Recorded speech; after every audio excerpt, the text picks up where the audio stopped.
Two impressive guys, Gary. They are really smart. both presumably members of the American Medical Association, which has endorsed the House plan. Yes. So the good news about what I heard from the two guys was that they're not worried about socialism creeping into the American healthcare system. Well, I think that they made clear that the House plan was an unmitigated disaster for medical care in the country, and did a great job, David, of identifying what the real problem was, and told us what we need to do.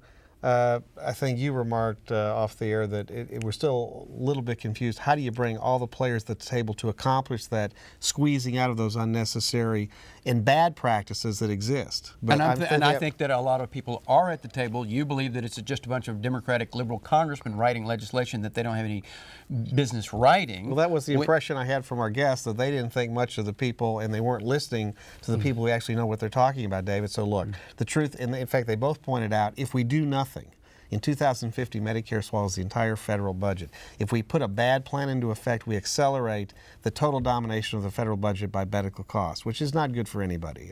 That's a bad idea. So I think the president needs to take a deep breath. It's not his Waterloo, as some Republicans said. I fundamentally disagree. I think that Obama benefits by coming together with a good medical reform plan that will actually work.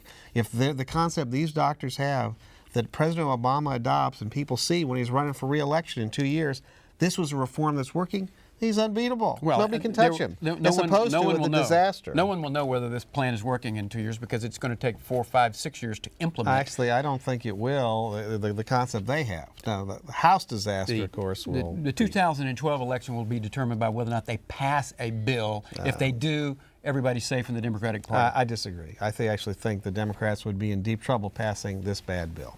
Okay.